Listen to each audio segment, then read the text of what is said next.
And we are back with day 35 of Survivor 46 and 46. I'm almost done, y'all. And today I definitely hit a wall. But Ben just won Heroes, Healers, Hustlers. I was very bored for most of the day. I took 3 naps and it was a lot of fun.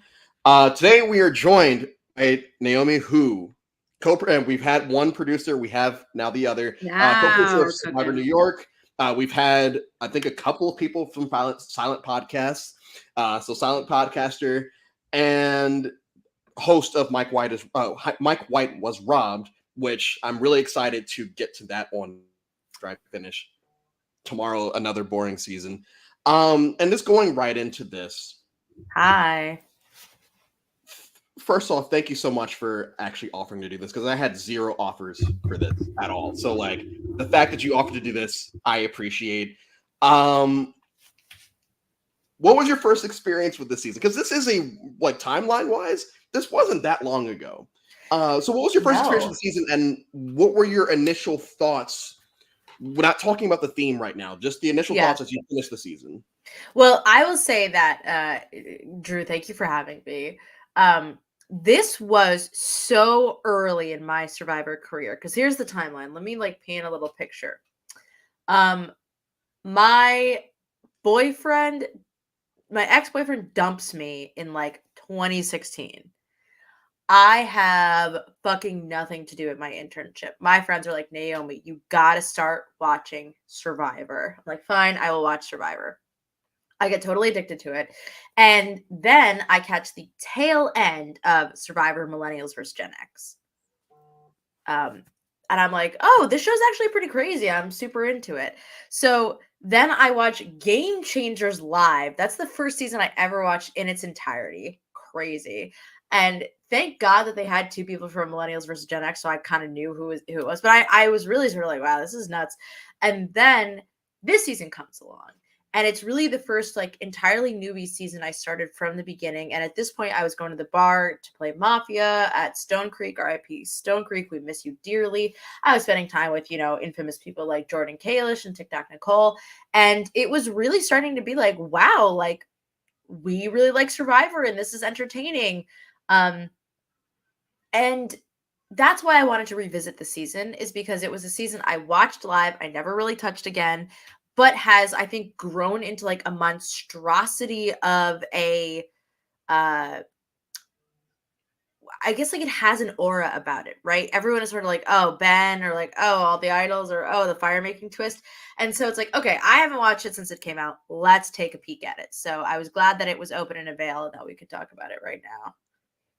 And I want to go right into that because I hate Survivor conspiracy theories. I think they're just the worst. I don't like conspiracy theories just in general as a history guy. I just think that sometimes bad shit just happens. There's no dark forces that are forcing bad shit to happen.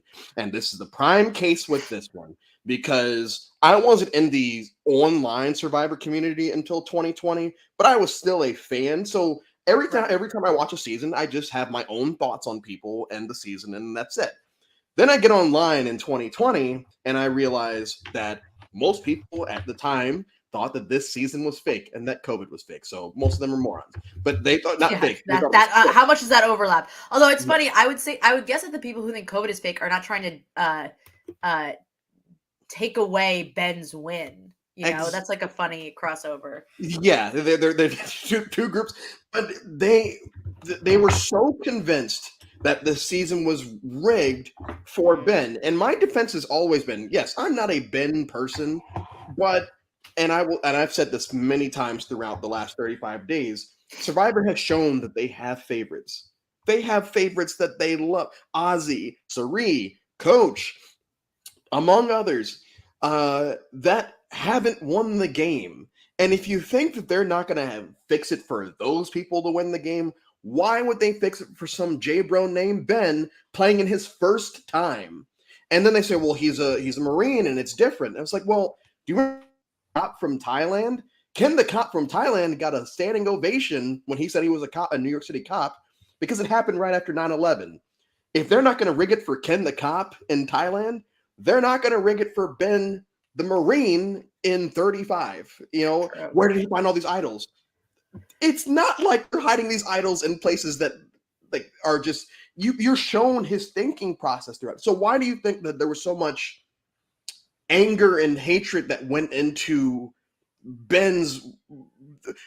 Why do you think there was there's this sense of a rigging with Ben's win this season without actually like talking about the actual, because Right. we're going to get to that. Why do you think people hated it that much? They felt like, well, they fixed it for that. Well, I think Gabe in the comments has a good point, which is like, it's just that we didn't know it was happening. And didn't Jeff hint at it like the whole season or like, I remember Jeff kind of like hinting at that there would be a big twist. But the reality is, I think that it's very similar to a Mike Holloway win in that one person was so incredibly determined to follow one path to victory. Ben had no paths to victory except for X. And then at the same concurrent time, the Survivor producers got their britches in a twist about what I would say in general is the Final Four fallen angel. It was, and I think it actually was really started by David on Millennials vs. Gen X. Yeah. And they it's got wrong, but like whatever. I know. Listen, don't get me started. Actually, you know what? I can't believe I don't have her on my fucking. So I got to redo my Survivor 50 list again. That's so true, though. But I think that the ire came from the fact that nobody knew this was happening. If we knew it from the beginning, if the players knew it from the beginning, then it fundamentally changes the strategy. But because nobody knows what's happening until it's too late, it just ruins what we love about Survivor. However, I would say that there are lots of survivors out there, like Australian Survivor, that implement twists that have A, never been seen before, and B, have a huge impact on the game. And they're either taken in stride or bitched about by nerds forever. And I think that's just the problem about Survivor is because it is one or the other. It's either going to be liked immediately or hated immediately. The Survivor producers can't be like, well, do you think everyone's going to hate this or not? Because they just don't know. I think they just don't know what's going to hit the fan or what's going to be reveled by the fans. It's like, this is a great new twist. Prime example, they tried to do Race Wars 2, and thankfully the one girl quit beforehand. But I do agree with you. The fact that they introduced this twist late, I understand fans, annoyance with it, and I understand players' annoyance with it. My whole thing has always been, this isn't the first time the Survivor has just done this. We are now very much in the era of Survivor just kind of throwing things at people and say, hey, learn on the fly. Like you don't know the twist. It's Survivor. You know what's going to happen. Yeah. And we really start to get that in season 30 with Dan Foley's extra vote. And then every season from there, there's something introduced. And then in Game Changers, we just get hit with a bunch of twists. We get hit with a bunch of swaps. A lot of things that are unnecessary, like the fact that they have to have two people sit out for them to get a merge feast. I feel like at this point, they're trying so hard to push this big moves narrative, this you have to do these crazy things to win the game narrative, that at a certain point, they added, this specific season. Even the advantage that Lauren gets earlier in the season, where it's like, it's not an extra vote. You have to do something first to get this extra vote. Now it's like, that's so convoluted.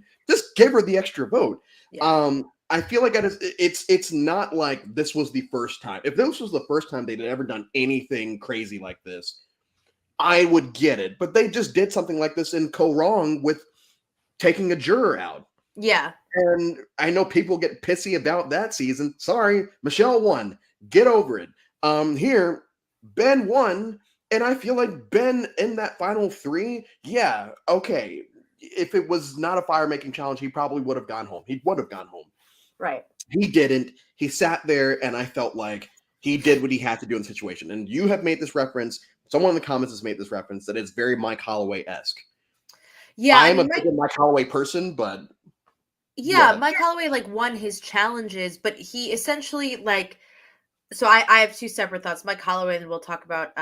I think Marcus left a good comment too, that Mike Holloway and Ben relied on immunity in whatever capacity. That doesn't mean that they did the same exact thing, but they needed immunity to make it through. Their moves were completely destroyed by either their social game or their threat level within the game. And they had no maneuverability except for to access immunity and win out. Now, Marcus has a good comment, which I'm sure we're going to get into, which is that part of the way that Ben could thrive, and the reason that I don't say that Ben's whole thing was rigged, is because very clearly the players around him were lazy and were didn't give a single F, didn't give a fuck about what Ben was up to, even though they really needed to. And I think actually this season is so much about Ben, but it's also about Chrissy's arrogance. And I love Chrissy. We're going to Chrissy. I love Chrissy. And I think that there is so much to talk about in this season of arrogance versus gameplay versus how do you advertise that you are a worthy competitor without putting yourself in the spotlight. Michael, this is a good comment from Michael too, that Ben was strategic. That was something, and this will bring me to my hot take at a certain point. Ben was playing strategic. Ben put on performances. He lied. He was hiding in the shadows sometimes. And he was the double agent. He was a double agent and it worked. No one caught on to what was going on. And what the crazy part of that is, Ben was clocked as the threat at the merge. Yeah. Joe is saying, he's telling everyone, Ben's a threat, Ben's a threat, Ben's a threat. He keeps saying Ben's a threat, and no one is listening to any of it, to the point where Ben is now sitting in the middle of two alliances and can throw his vote and play it off to the right people and lean into it with the right people. And then, yes, at Final 7, when everyone votes for him, he does what he has to do, and all of a sudden, it's everyone versus Ben. And that's the Mike Holloway comparison for me is Mike was clocked as a threat at Merge and Worlds Apart. He got through a couple of votes by just being with his folks. He stumbles upon Rodney trying to flip things on him, and then all of a sudden, the auction happens, and he makes a misstep there, and then he just has to win. It's not like these people have social. It's not like, at least in Mike's case, it's not like he was socially inept or strategically inept. He just ran into a situation that he couldn't get out of unless he won. And the same thing with Ben. Ben wasn't strategically inept. Socially, yeah, like they're the final three just in general. I feel like their social game was not the best, but that's not knocking it because Ben was still able to be a part of these two groups that were going against each other. As someone that is a part of a very amazing LRG out there, as someone that is on the other side of the camera, for you, is that entertaining, watching someone idle their way to the end or winning challenges on their way to the end, or do you as that person the social strategic aspect as a viewer?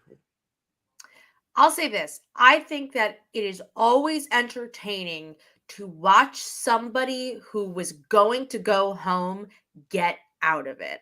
So in particular, I think it is most entertaining when somebody who needs an idol finds an idol and plays it. I think it's entertaining when somebody who needs to win the challenge wins the challenge. And you can just see everybody go, our plans are ruined. So I really enjoy situations like that. Was I enjoying it in this season? That's tougher to say. And the reason I say that is because I find this season frustrating in the way that idols have such a defining impact on the end of this game, but also in a fascinating way. I think that this season and Game Changer had a lot to do with the fact that idols are like so impossible to use correctly these days. Like idols are like an anchor in your game rather than something that could lift you up and benefit you. And I think that the impact of Game Changers and this season is felt still today in Survivor. No, that. Oh, and Devin and Rick Devins. And Rick Devins. Yeah, Rick Devins is in his idols. Blah blah blah. Chris Underwood. Blah blah blah. You'll get there, but you don't want to talk about it yet. But I do agree though. Like this is one of the last seasons where idle play is prevalently shown, if that makes sense. It's a big part of the narrative of the season, and I think that from here, correct idle plays we might be able to count on one hand. From here until 40 at least. Um, and I think that that's because people just start clocking it faster. And it doesn't help that people run their mouths that they have idols. And that is something that Ben was not doing. Ben kept his mouth shut until, sitting there at tribal. Most of the time he would shut his mouth. At Final Five, he actually keeps it quiet and does his whole Ben Bomb thing. And that honestly is probably my favorite moment of the season, is that Final Five idle play. But I think there's a lot of merit to Ben's win. I think that, especially watching it this time around when I was looking for something to latch on to, because folks, I was bored out of my fucking mind today watching this. I was looking at something to latch on to, and it's like, wow, Ben's actually playing really well. Chrissy is a great villain. And I feel, and we can segue to with Chrissy here, and based off of how Chrissy starts the game in the first episode with her throwing up after the challenge. Oh my god, legend! And her receiving the super idol from Ryan, another super idol that's not used. I don't know why they keep trying to throw it at us. We're never going to get it used. Nobody cares. But Chrissy is able to survive and gain footing, and I think there's a confessional in episode 2 where she says, "Me and Ben are running this tribe." And it was like, and she had a bond with Ryan, and that was it. And Ben calls her out during I think after the Joe vote, or it was one of those votes in the middle where Ben calls her out because she gets overly pissed off when things don't go her way. And I think that is something that works against her. So what were your thoughts on Chrissy this season as a whole? So let me say a couple things about this season. I think you are in an unfortunate spot where you are exhausted from doing all of this. And so things are a little difficult for you right now. However, I actually think this is a very exciting season when it comes to like people actively being strategic. It's not the best season of all time. Don't get me wrong. I'm not crazy. But at a certain point in the merge, I mean, JP is just there, but I think that's almost really is just there. That's almost comical. I mean, he's got the personality of a log, a literal log that you should chuck in the fire. But to a certain extent, everybody else is an interesting game player or is like really. There are extremely interesting dynamics, I think, at play throughout this entire season. First of all, it's like one of the early, three tribes of 6. What do we see it in? We see it in like from Kolong, here. we see it in the Brains versus Beauty seasons. How often do we see it before it starts becoming, a problem? Yeah, this is still kind of that era where it's like, okay, every now and then we're going to do 3, but yes, I think this is the last time until 41. Yes, exactly. It won't really come back unless it's in a swap situation. But for this specifically, I think like there are really interesting people in power on each tribe to start off with. You're like, okay, the mom and the Marine are working together. That's nuts. And they are the 2 in power. That's also nuts.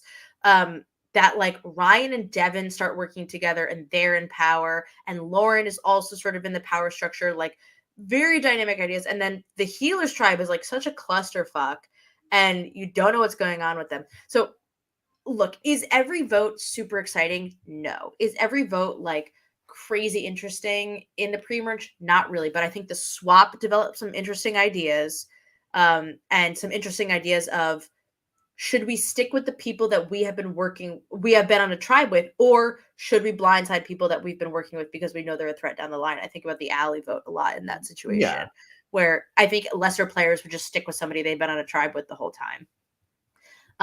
And The merge, I think, is actually quite exciting. Like the merge onwards, to me, actually, the most exciting vote is the JP vote, because people are seeing the game board in front of them in this season constantly and saying, "This doesn't mean I'm going to the final three. I need to change the game board." And it doesn't always work for them, but like people are always actively saying, like, "Is this going to win me the game? No, I think it needs to change." Which is No, more than some fucking people do on Survivor. and I agree. And I'm not even shitting on the gameplay this season. I was talking to Alex, who I've had on Amazon and Caramelin at this point. And me and him, we shot the shit for a while last night. And I was just talking about how I was going to wake up and watch the season today. And he brought up Rourke. And I remembered, oh my God, yeah, Rourke was on this season. And then I woke up, I watched the first episode last night, and I realized this is the first season that I actually forgot certain people existed this time around. Like, I'm looking at the cast, and I'm like, I have no idea who this person is. And I sit here at 10:21, and I couldn't tell you what the ginger's name is. I know there was the girl that gets voted out second. I can't tell you what her name is. Rourke I only know because it triggered something in my head. But this cast, and we're going to run into this problem tomorrow with Ghost Island, where the cast just becomes very forgettable. And I hate saying it like that because, these are people and, but they are. And it took away from a lot of, like, pre-swap, it just took away from a lot of it. And, like, when the swap happens, yes, there is the whole Ryan kind of being conflicted on which way he wants to go. And even the merge, the most exciting part through the first 3 episodes of the merge is the spaghetti eating reward challenge. The winner, because of how every person navigates the idle clue on the plate. That is fun. And then, Bull and Chrissy fighting at the under the flag when Ryan has it in his pants. That's a good time. But I think that's where I took my last nap of the day, because it's like I'm so bored with everything that's going on. And thankfully, when I woke up, it happened to be the JP vote, the JP vote out episode that I continued. Yeah. And I do agree. I think that is where the season kind of picks up, and it becomes. Go ahead. Oh, I was just going to say, I think that's a very interesting thing to say, because I almost wonder if this season is more boring because Ben wins. Like, that almost all of this strategy is, in the end, for naught, because we don't get to see if people reward Devin or Chrissy based on their gameplay. It all just boils down to, like, well, this guy is really likable and he played a bunch of idols and he made it to the end. Like, I wonder if this season is inherent. Obviously, it's affected by the ending in terms of, like, whether or not we like it, but in terms of excitement, maybe it's not as exciting on a rewatch because we know it's all going to get washed away by the fire making. And that's actually kind of how I felt about Game Changers yesterday, where it's like, yes, what happens pre-merge happens, and it sucks the air out of it, and we hit the merge, and I'm enjoying it, but I know that Sari is going to go home at 6, even though, like, she is running the show at that point. And I mean, I love Sarah's win, but I feel like I won't call it a wet fart because I love her win, but it's not what I'm invested in for most of the season. I don't really get invested in the Sarah win until Sari goes home, because it's like, yes, Sarah's playing an amazing game. I want her to win now. Going through the comments, I do want to touch on this one because I disagree. Chrissy was a better version of Cass. I think Cass is a better version of Chrissy.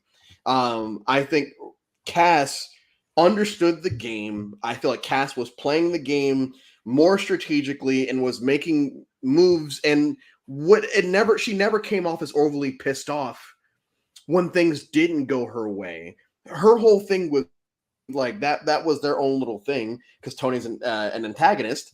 Her thing with Trish only happened because Trish basically attacked her, and Cass had to retaliate somehow. Chrissy, on the other hand, there's a moment where she's trying to bond with Lauren, and Lauren's just like, I didn't buy anything that she was actually saying. Chrissy's the way it came off as fake, at least how it was portrayed. It came off as fake the way that Chrissy was trying to bond with Lauren, and I know she gets called out on it a lot during about like how socially, she came off as, for lack of a better phrase, like an ice queen. I don't feel like that was the case with Cass. I feel like, yes, people hated her because she's a woman and she's making strategic moves, and Spencer, of all people, thinks she's playing stupidly, even though she's not, and Spencer's a moron. But I prefer Cass as a player over Chrissy. I love Chrissy still for other reasons, but I love Cass. I prefer Cass. So do you agree with that comparison? It's an interesting take, because I agree that like Chrissy has more jury respect. However, I think that Chrissy's social game is actually a lot weaker in ways because specifically if you watch the JP episode back, they vote out JP and she's like, can you guys explain why that happened? And everyone's kind of not giving her any information, and she will not shut the fuck up.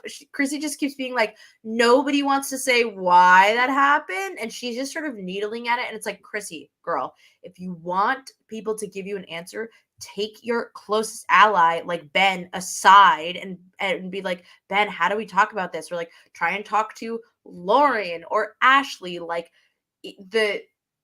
what I think that Chrissy is, and I say this with a lot of love for Chrissy, she's a little bit of a Karen.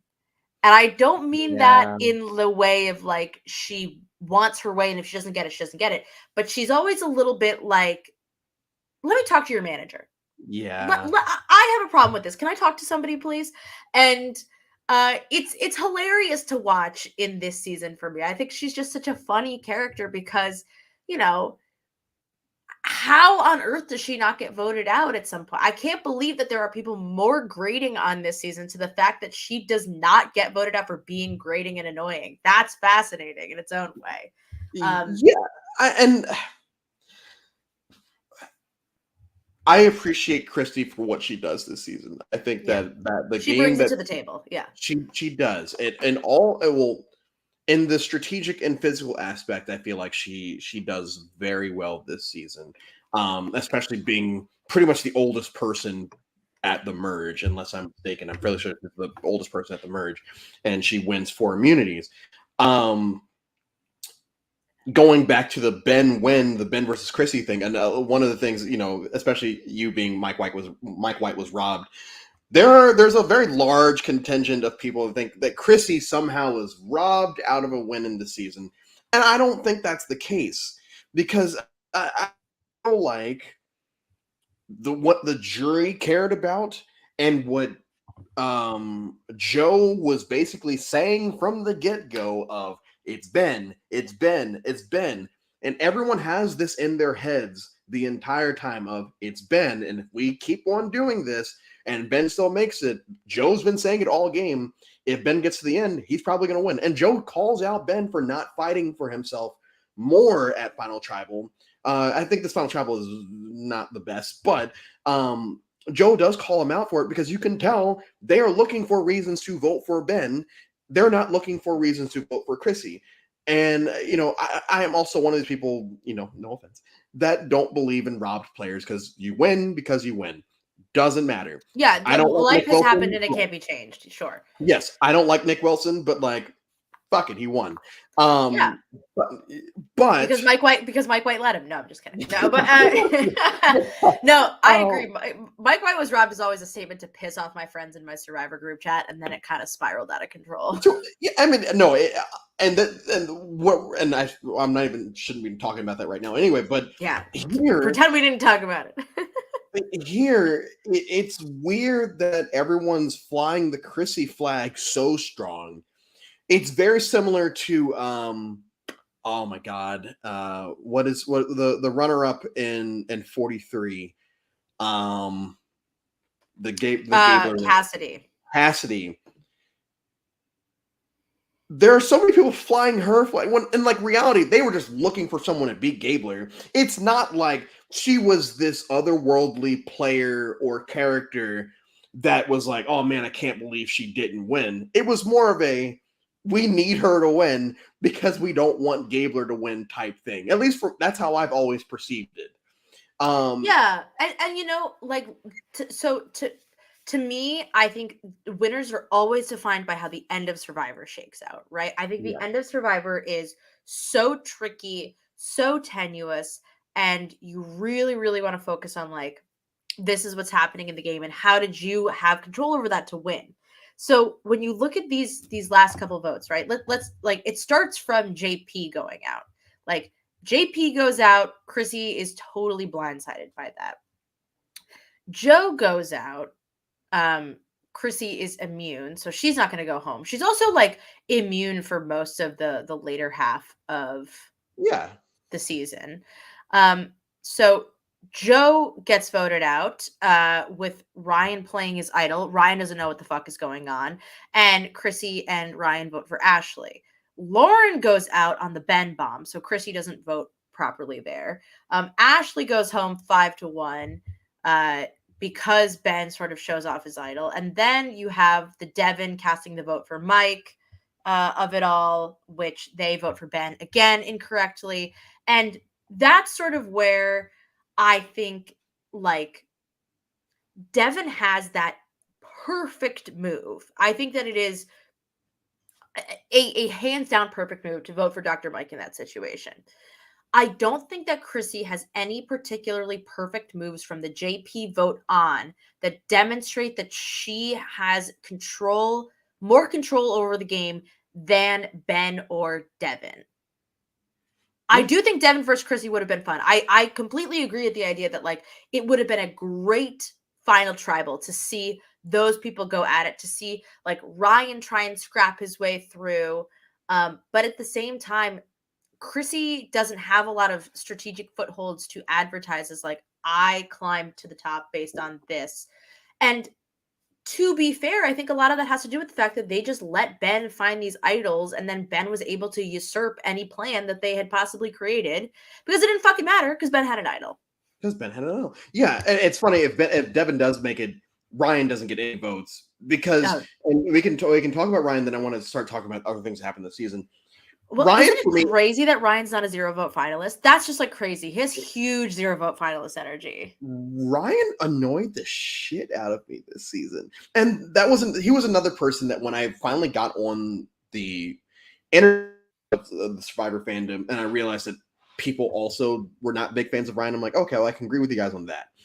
This time around was probably my worst experience dealing with Ryan. It just, even from episode 1, it just came off as so, I won't say fake, but like the textbook scene is when Jeff is like, it's like you're in a relationship, and Ryan goes, I've never been in a relationship, Jeff. It's like, shut the fuck up. Get the fuck out of here. Like, you understand what Jeff is trying to say. You don't have to say, oh, I've never been in a relationship. I'm wholesome and wear a turtleneck. Like, it's all good. It's goofy. It's goofy.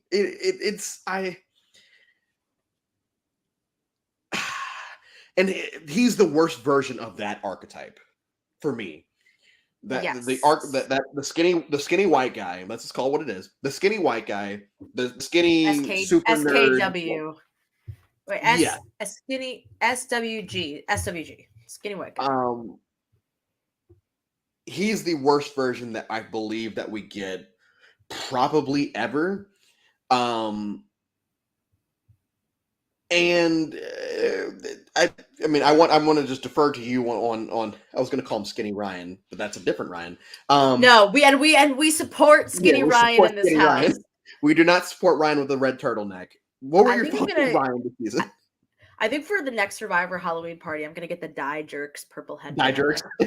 That'll be great. So when I think of like the nerdy white guy Cochran wannabe archetype, I think there are a lot of interesting variations, right? There's Max Dawson, there's even Neil from Survivor Go Wrong, there's Bradley, Kleige, I think is one of those actually. There's Drew most recently. And I believe that all of those guys in one way or another end up being the villain in the season. They have a lot of machismo or they have whatever, and they can be villainous, but they're going to go home at some point because they're not going to win. And the thing about Ryan, to me, that makes him unappealing as a character is that I never look at the young guy on Survivor who's like, I'm a little self-conscious and feel that bad. I feel more empathy for the man with PTSD, and I kind of hate I hate that my tax dollars go to fund US military functions. You know what I mean? Like I feel more empathy for the person with PTSD than I could possibly feel for the guy who's like, I'm skinny and I'm from New Jersey and I work for the Republican Party. And I'm just like, I feel nothing for you. I don't care what happens to you. And it's the same way where like you're not going to get a lot from me for somebody like Patrick or somebody like JP because I just see that person is already in such a winning position in life. And that's probably like the meta of, it's like I pick Princess Leia when I'm playing Star Wars games, things like that, right? Where this is just who you either relate to or don't relate to. And on the other side of the coin, I find that Ryan does almost nothing to show that he's a good game player. He does almost nothing to socially ingratiate himself with anybody but Devin and Chrissy. He's kind of with Ben by default, but then of course Ben isn't really with him. He just doesn't play a game where I even see him do like one or two really smart moves. He just has to do the sort of difficult alley vote, but the alley vote was a pretty smart move. Or the alley vote was like a pretty self-explanatory move. Like vote out somebody the that work you think vote beforehand was probably silly, but like, yeah, I agree. Yeah, I think vote alley in that situation, you kind of have to. Yeah, and to me, like, I as badly as I want to give Ryan credit, I just found no credit within this season. And I think it's crazy that he's not a 0 vote finalist.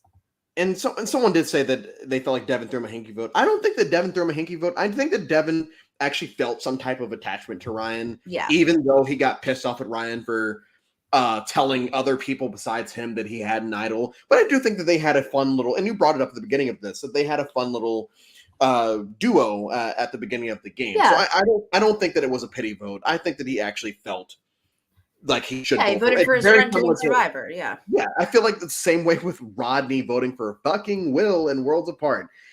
They just had some type of camaraderie, and Rodney's voting confessional even says, like, I hope that you win. It's like, what are you talking about? You Rodney doesn't have Rodney doesn't have that. So like, yeah, I was gonna say Rodney drinks his own pee, so it's all relative. Once again, look it up. Let's call back to the Worlds Apart. Rodney doesn't have any camaraderie anymore because he doesn't. Cheers. Thank you. Thank you.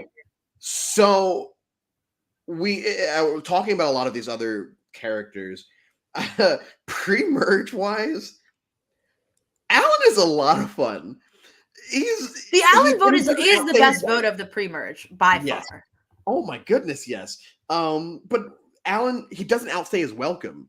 Is my whole like he's shown from episode 1 to just be like this overly paranoid player for some reason. I think CTE, and he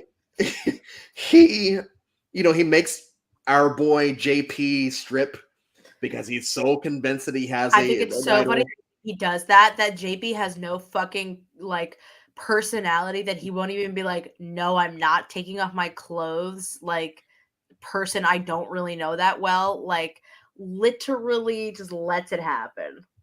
And you brought up JP being like whatever the analogy you used for him. I remember Alan asking someone or telling someone to take their clothes off this season. I didn't remember who it was until the moment, because in my head it was some random guy takes his clothes off and when it finally happened, I'm like, okay, well that makes sense because it's JP. Like it's just JP taking his clothes off. And then the Alan blindside from beginning to end, and we're gonna go to Joe in a second because I think he's a very fascinating character, and I think that the Survivor community wrongly pigeonholes him into the wrong category. We're gonna get to that, Well, but let me just say about the pre-merge. I think that it's very notable that this pre-merge is one of the only pre-merges where I feel like I remember the actual content of the show less than I remember the fucking parody songs that Rob as a podcast made. I remember the Katrina Radke songs. I remember, man, I want to work with a woman. Like, I remember so many of the HHH Wandoff songs, and I remember so little of the actual content of the show pre-merge. It's so funny you say that because when I was watching San Juan del Sur, what I had to practice not calling Missy Muffin because Fishback and Rob call her Muffin throughout the San Juan del Sur no after the episodes, and so going into it, I'm like, okay, do not call this woman Muffin. She is Missy. This is I don't have that with this season, but I do agree that I do have a lot of RHAP stuff that goes through my head every now and then, and I have to like get that out. With Alan, they get to a situation and what's his nuts? Oh my god, what is his name? Pretty white boy, Final Four. Devon.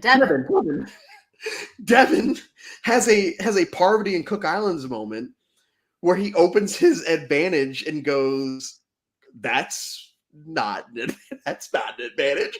An advantage. So funny. Oh my god. And then we get into the vote.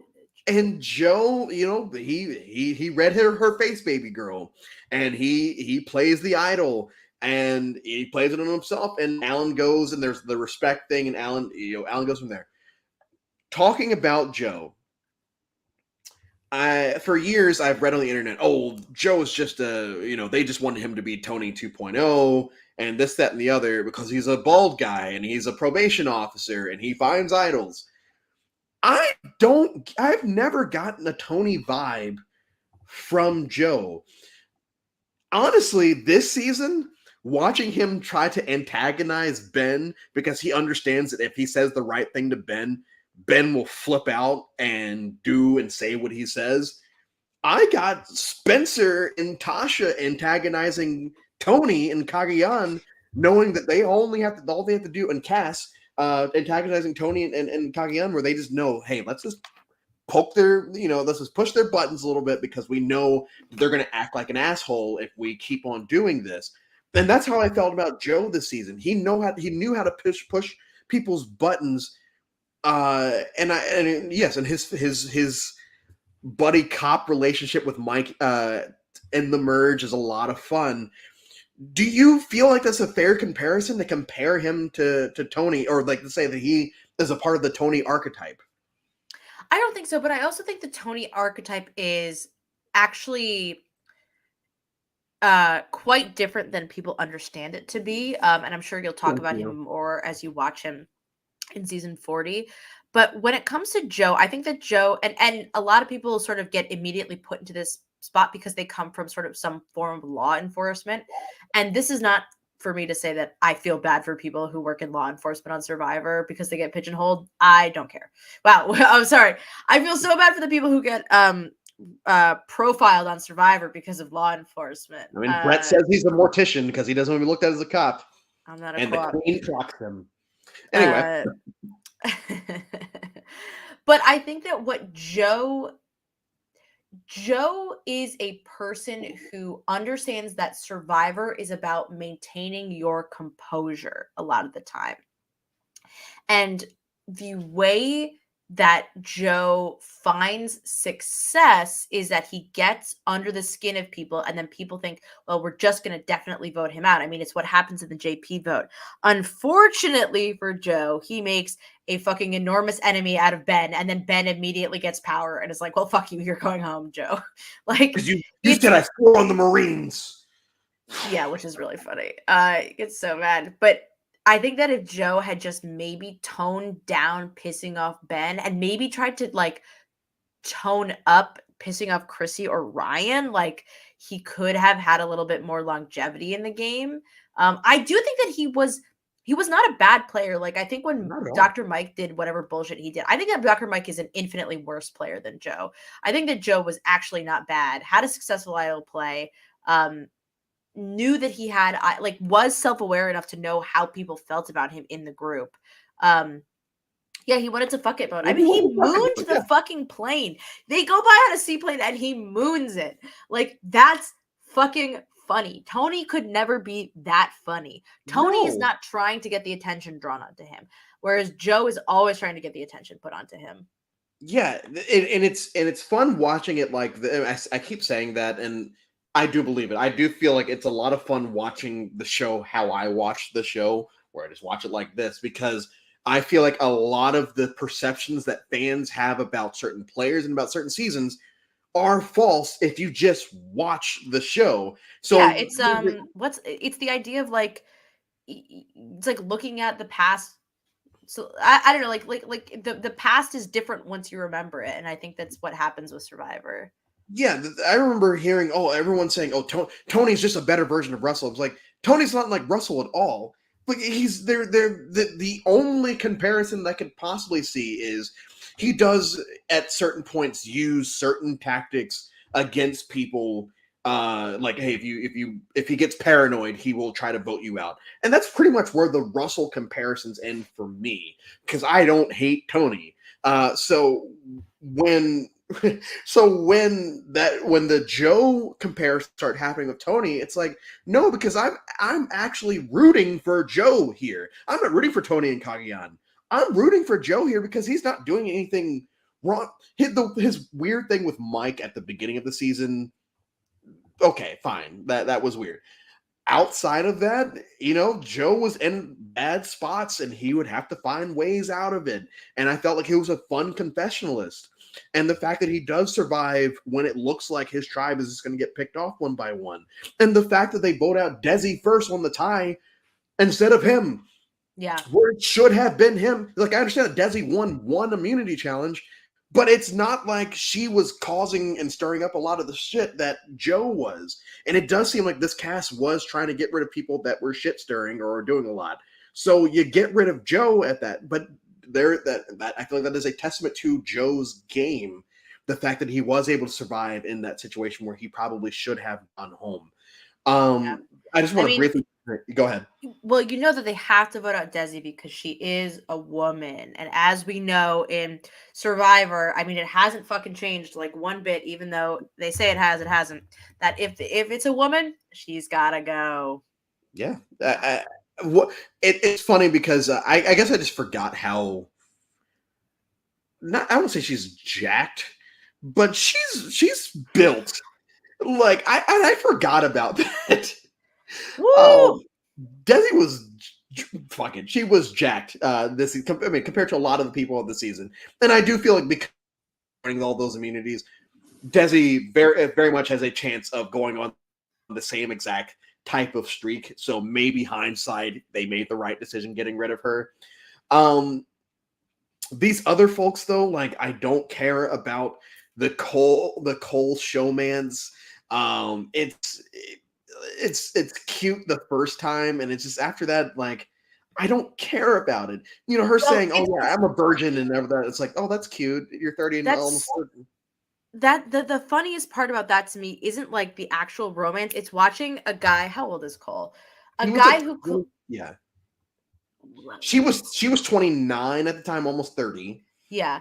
She's 29. He's 24 years old. Watching a man who's 24 years old be confronted with the idea of a woman staying chaste. And I bet you the first thing that goes through his head is like, I could probably sleep with her. Like, you can kind of see it where he's like, it's not that he doesn't like her or respect her, but he just has that this guy's probably like, I bet I could change that. Like, he's just, he doesn't understand it. And it's really funny. Like, this guy just doesn't get it. Say this, but he just looks like a douchebag. Like, and he's probably the nicest guy ever. Who's to say?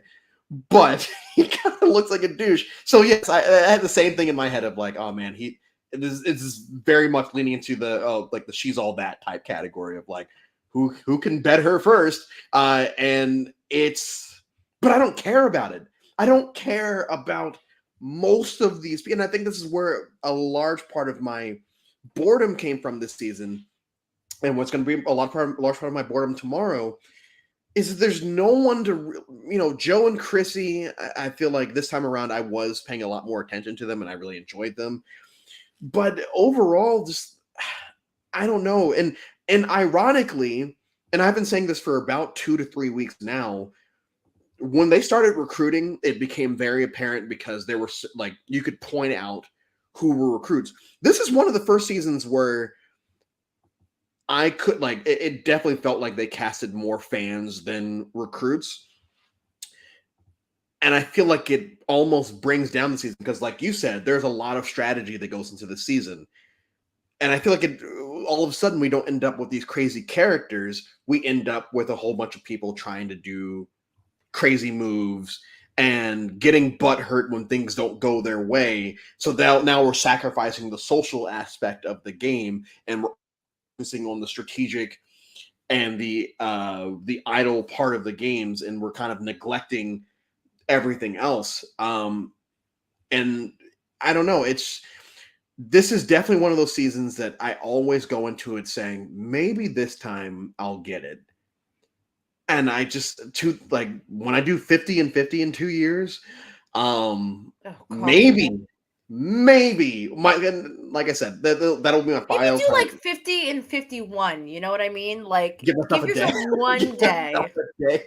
No, but I feel like maybe at that point, because I have been looking at seasons more positively this time around, that maybe I'll give HHH, a more. I'll go with such an open mind that I'd say, oh, it's the greatest, but still isn't. No, what did you think? It isn't. But I would say this: it's not as bad as. Didn't I do Ghost Island last year? You did Ghost Island last time. I like it better than Ghost Island. Ghost Island is a really poorly edited season where you have a couple purple people in here, but you have enough interesting people to make up for it. Ghost Island really, I don't care. I remember those characters and I remember them with no fondness in my heart.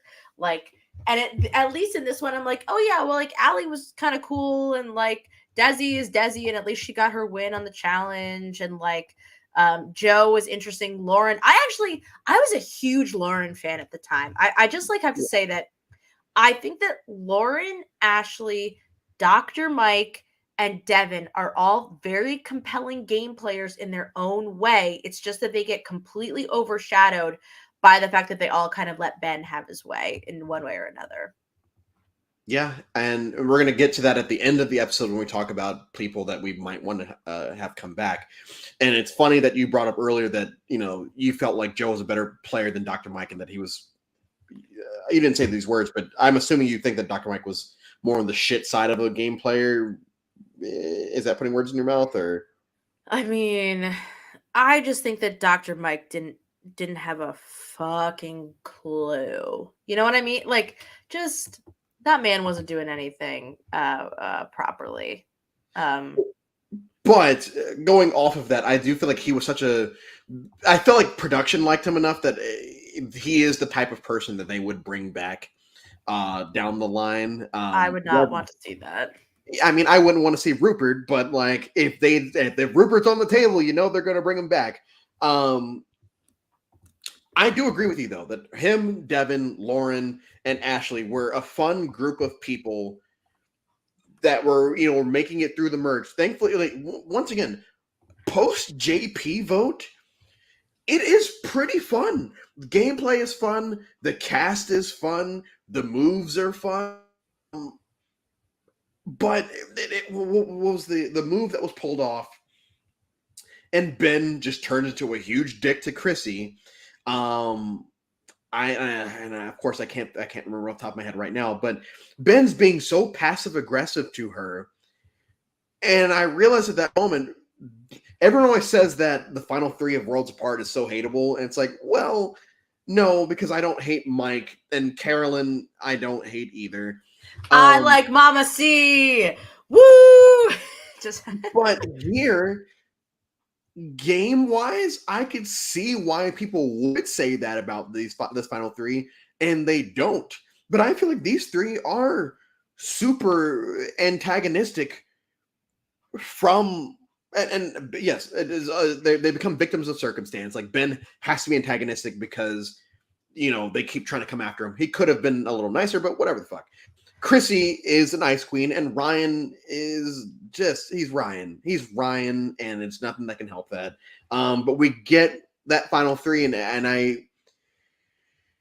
for me, watching Final Tribal, I probably would have just voted for Ben, and I would have gone in wanting to vote for Chrissy just based off. If I was just watching the edit and going in, I would have wanted to vote for Chrissy, and I would have ended up voting for Ben. Um, what were your thoughts on watching the season? Who were you kind of pulling for at that final three? Yeah, I think Gabe has a good point in the comments that like they just all had bad social games.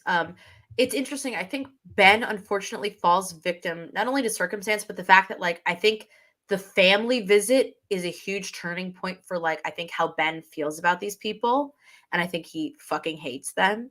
I think that uh Ben also suffers from the problem of like, yeah, of course they want you gone, Ben. You're the biggest threat to win. And he's also sitting there being like, he is being continuously iced out week after like vote after vote. And so he's reached the point where he's like, well, I can't do anything. They won't let me do anything. So then it just makes him madder. And I think that it was the perfect storm of like Ben is getting is furious with everybody that's left in the game. Chrissy is also terrible socially. Ryan is just standing there and you're like, it's coconut falls on your head, you're dead. And it's which leads me to say that I love Lauren Rimmer and I love Devin. Devin stands out this rewatch again as somebody who like is so genuine, is an interesting character, is paying attention, is dynamic. When you rewatch the scene where he, Lauren, Ashley, and Ben talk about moving together ahead of the 7, how often do we see people in alliances where they're like, we're just going to stick to the alliance? And then we see people betray the alliance and we're like, that fucking rules. And like, we never talk about it. They totally betrayed the 7 that they were solid on.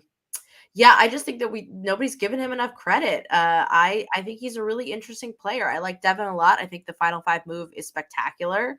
And I also really like Lauren. I feel like, there's a lot of hullabaloo with is that the vote where Cole goes with like the fake idol, the real idol, whatever. But like Lauren was out there, and she gets sent home because of the Ben bomb, and it's a genius vote by Ben to send her home.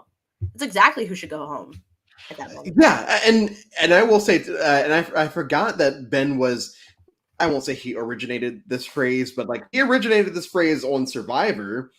He basically GG's everyone on their way out. On their way out, he was, hey, good game, Joe. Hey, good game, Lauren. Hey, good. And that for me, I only see that in orgs and live games. You don't really see that in Survivor. And Ben is doing that. And I don't know if it's a part of his strategy or if it's just his personality. He understands that it's a game and he can say good game to people on their way out. But the good game to Lauren, I felt like it's because that tribal is so fun because all the votes get negated and she is the one that and you can tell in her face that she knows she's done. Yeah. I do feel like, yes, I agree that Lauren is fun.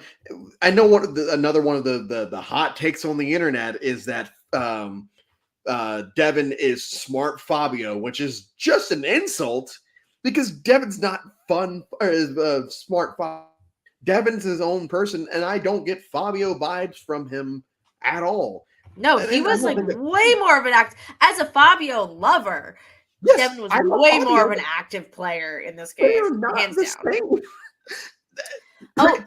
Yeah, go ahead. Marcus is a really interesting comparison to say that Devin is similar to Tyler Crispin. I think that is actually one of the best comparisons you could possibly make to how Devin played. But in fact, I think that Devin is a better Tyler because if Devin gets to the end, he probably wins. Whereas we know that Tyler did not secure the bag. I don't know Tyler. I don't watch Big Brother, so like, is he the long curly hair white guy? Yes. Okay, so I know his face. Right. And so, and I hate to bring gender, but only a man can get away with how Ben behaves. I agree. I agree, and I feel like we have talked about it a little bit tonight.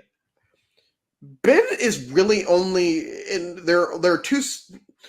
There are situations this season that I understand why he acts a certain way because mainly when people are against him, the way he treats Chrissy. I want to say it was. I keep forgetting, but I think it was after the Joe vote where they're sitting at the campsite and Chrissy's trying to talk to him and he's just kind of icing her out and being very passive aggressive. Yes, I didn't like that scene. But this season, and I have my own thoughts of Ben outside of the game, and like it has nothing to do with this because inside the game, I never felt like he was being overly dickish, except for when he's being provoked, like with Joe when he feels like Chrissy's attacking him, even though she wasn't, or when his back is against the wall and he has to be very larger than life with his idol plays. And we get that again in a couple seasons with Rick Devens, the way that he basically turns tribal into a performance. And I think that's what Ben was doing. And I feel like when Doctor you shitting on Dr. Mike earlier, that's a strong word, but whatever with Dr. Mike earlier. I'll accept that. I'll accept it. Okay, so you shitting on Dr. Mike earlier. The only time that he actually annoyed me this season was at Final Tribal, where he says to Ben, "You played one of the most dominant games in the history of the show." I'm like, you've never watched the show then, Mike, because if you think that is what you would call a dominant win, then Ryan is another person that, even though he portrays himself as a super fan, and once again, I'm going to give him the benefit of the doubt because he probably didn't watch the show like I do. But Ryan says, "Oh yeah, the fact that Ben pulled out his idol before the vote, we've never seen that happen before." When in reality, we have seen that happen a fair few times. Tony and Kageyan did it.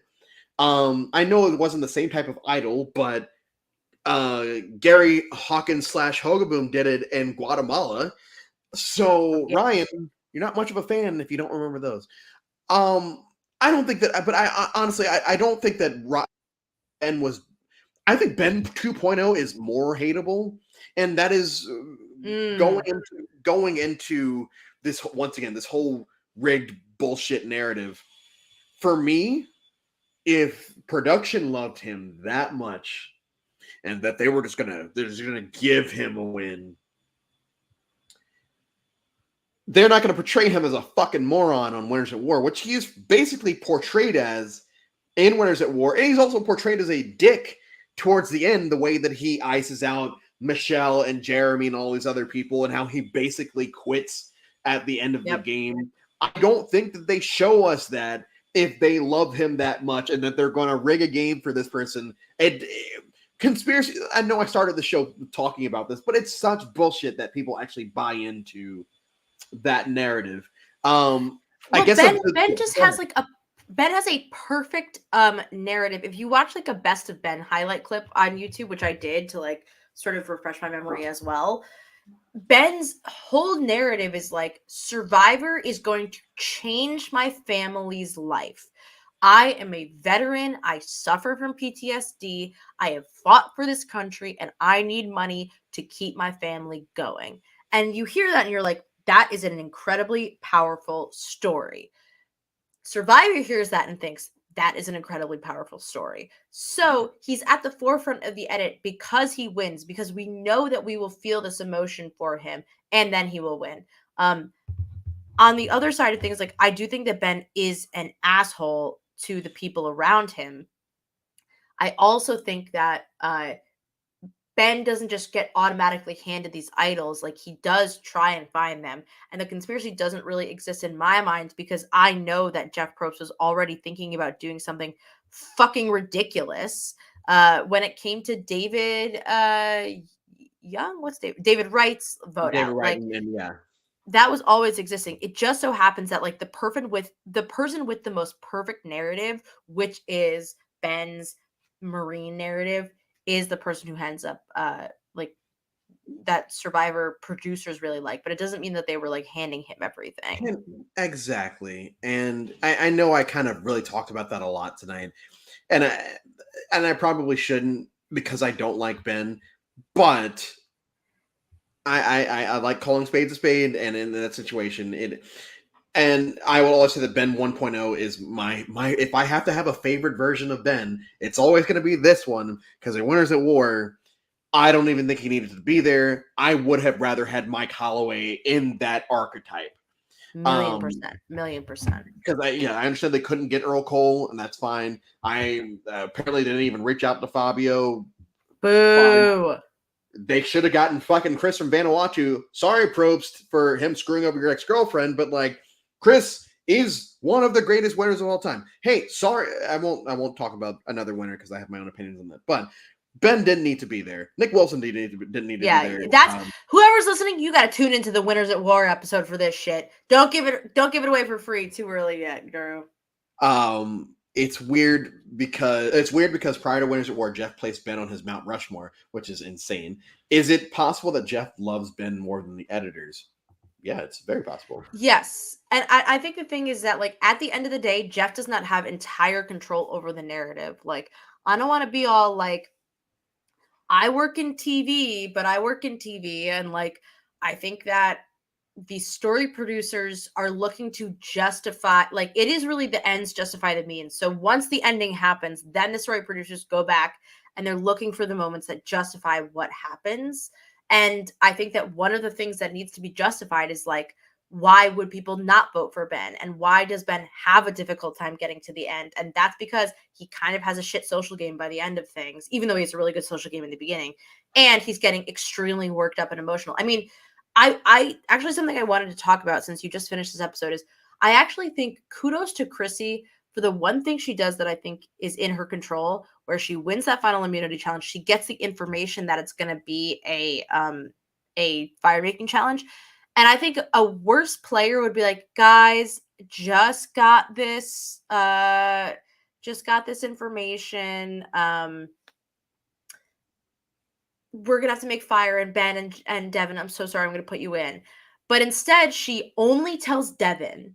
She only gives him the information. She completely does not even let Ben think for a second that he's going to stay in the game. She actually emotionally sabotages him, which I thought was really interesting. And I'm wondering how you feel about it, Drew. No, I think it's a great idea to do that because, and I feel like that's one of those things that people, when they talk about the conspiracy theory, they just avoid bringing up is the fact that Ben didn't even know that he was going to have to do this until the last second. There are people that know this is going to happen, which means there is time to practice. Ben doesn't know this. He's just kind of thrown in there, and he still wins. Like, he still wins fire making. And I think that is, one, it's smart on Chrissy. One, it's smart on, or two, it's smart on Devin. Three, it's great for Ben because he could sit up there and say, I didn't know this shit was happening, and I still did it. And I'm sitting here now, and I'm doing this. Thanks for the insight, Naomi. I wasn't sure how heavy-handed Jeff could be in the editing. It's comforting to know that he probably has less input on that side of things. Yeah, Jeff will most certainly watch the episode, right? Jeff will probably watch cuts and give feedback. He is an executive producer at the end of the day. But there are also lots of executive producers when it comes to Survivor. So even though somebody is a favorite, there are still lots of other people who will be giving their input, including the network. And so, and you know, when we talk about like hiding stuff that people do, like, of course, Joe on EOE, Joe, I think it's a perfect example where sometimes they don't want to open the floodgates of, like, you know, if you're portrayed as like a racist on television, it can still like really open you. Did they even, God, I don't know if anybody in the comments is going to remember this. Like, when Kyle from Big Brother like got in a lot of hot water, I can't even, the problem is I burn Big Brother stuff as soon as it happens. I'm like, I never want to think about these people ever again in my life. But there's something to be said about like when you're portraying somebody on television, that person can sue you even if it's like, well, you said this, it's like they can still sort of sue for death. Like, so I would say a lot of the time Survivor is trying to avoid those things. Lawsuits.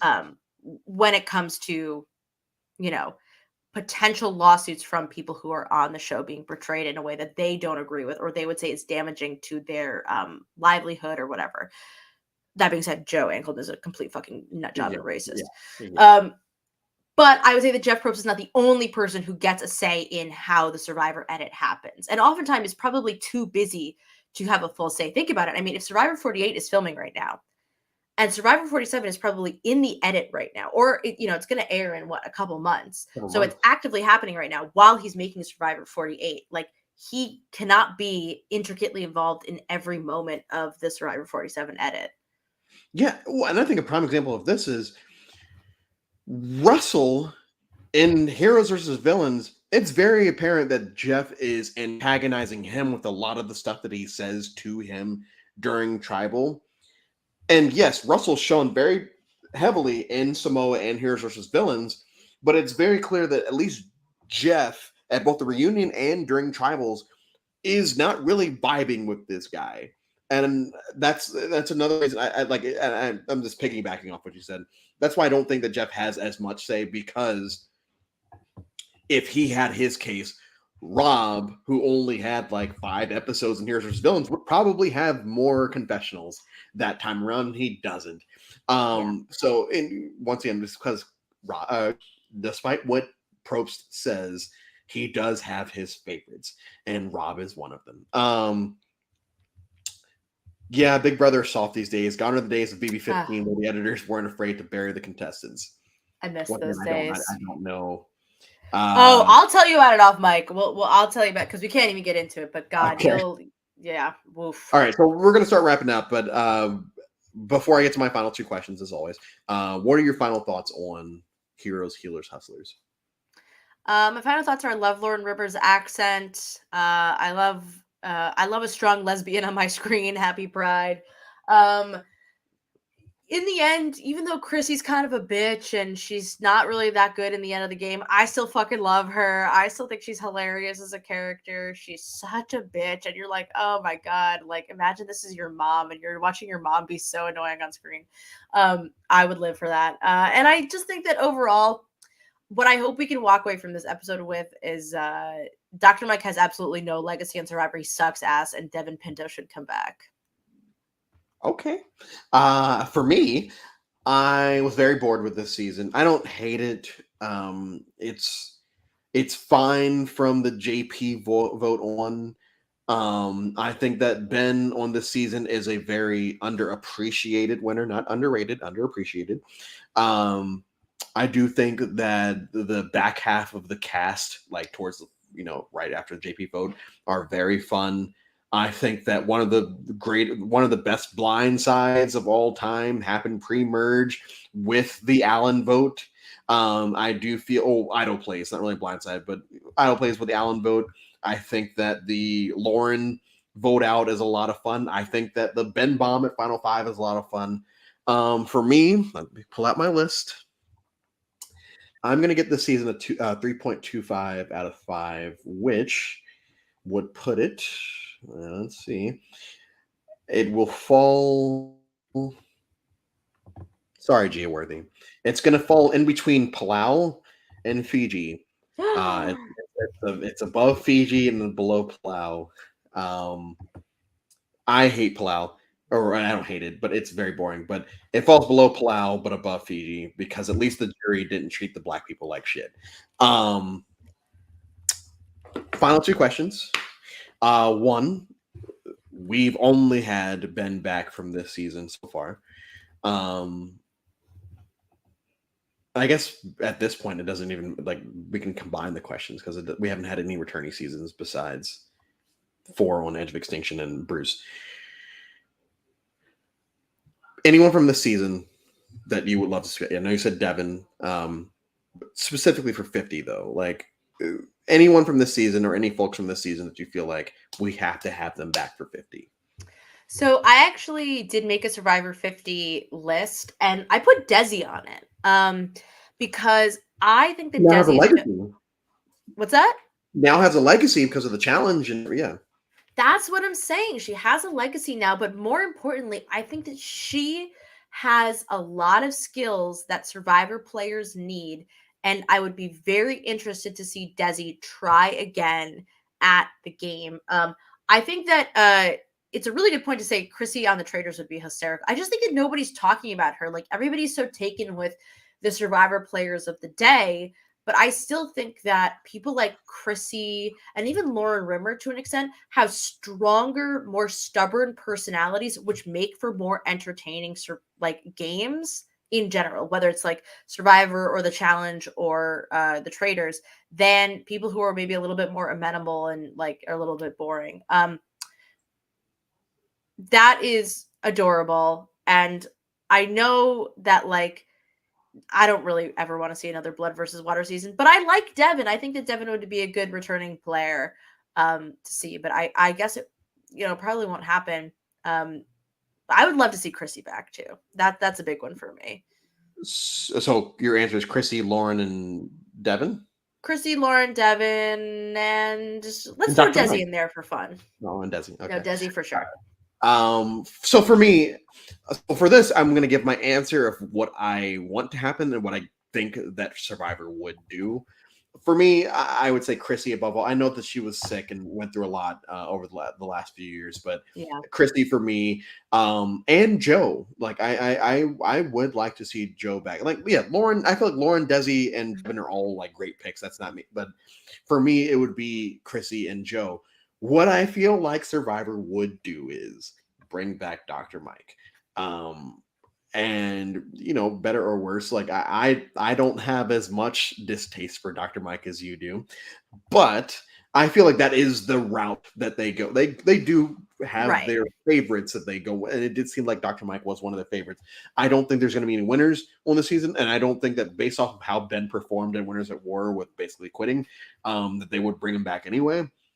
agreed. But I think if they were to do an have an HHH person, it would probably be Dr. Mike. Outside of Who's calling you? Don't they know it's Survivor o'clock? It's 11:17 as well. Fuck. Like I said, overall, it was a boring season. Ghost Island is not going to be any better tomorrow, but at least I wouldn't have stayed up till 4 a.m. the night before to watch HHH or Ghost Island like I did for HHH today. Naomi, what do you have going on? What's coming up soon for you? You're a sick bastard, Coach Drew. I can't believe you do this to yourself every time. So hi, if you don't know me, my name's Naomi, and I co-produce a show called Survivor New York. It is a lot of fun. Every summer, we do a Survivor game in upstate New York. Coach is there, so if you want to spend time with Coach, tune in. We are at Survivor New York on Instagram and on YouTube, on Facebook. We're going to be live August 22nd through the 25th with our brand new season, Survivor New York 8. Looking forward to it 1,000,000%. It's going to be so much fun. For me, I have a podcast called Mike White Was Robbed, where I talk about Survivor hot takes, and it was a lot of fun. I actually got to interview Mike White. So coming up, I know you're going to talk about David versus Goliath soon. So I would say Shot Chaser, listen to this podcast, and then go check out Mike White Was Robbed. And additionally, I am on Silent Podcast talking about Top Chef. I'm talking about Taskmaster, if anyone's a Taskmaster fan. We talk about things like Project Runway. And in general, I love it over there on Silent Podcasts. But you can follow me on Twitter at Naomi Calhoun. That is where I'm at. And if you don't know how to spell it, you better figure it out. I've said this when Chris was on here, when Gia was on here, when Mark was on here, everyone. Yes, follow Silent Podcasts, absolutely. As far as Survivor New York, like I said, when Chris is sitting right here, it's top 5 favorite game experiences I've ever had, both org and LRG wise ever. Yeah. If anyone here is in any of those communities, I definitely think that you should at least go watch those seasons or follow the lives from last season. There you go. the fact that I can do this and have people that I have met from that side of the community always means so much. And I look forward to meeting new folks and having, other folks join for Cyber 50 and 50, which, as I keep saying, will be the last time that I ever binge watch Survivor ever. I will never binge watch Survivor again after that, ever. I'm praying for you.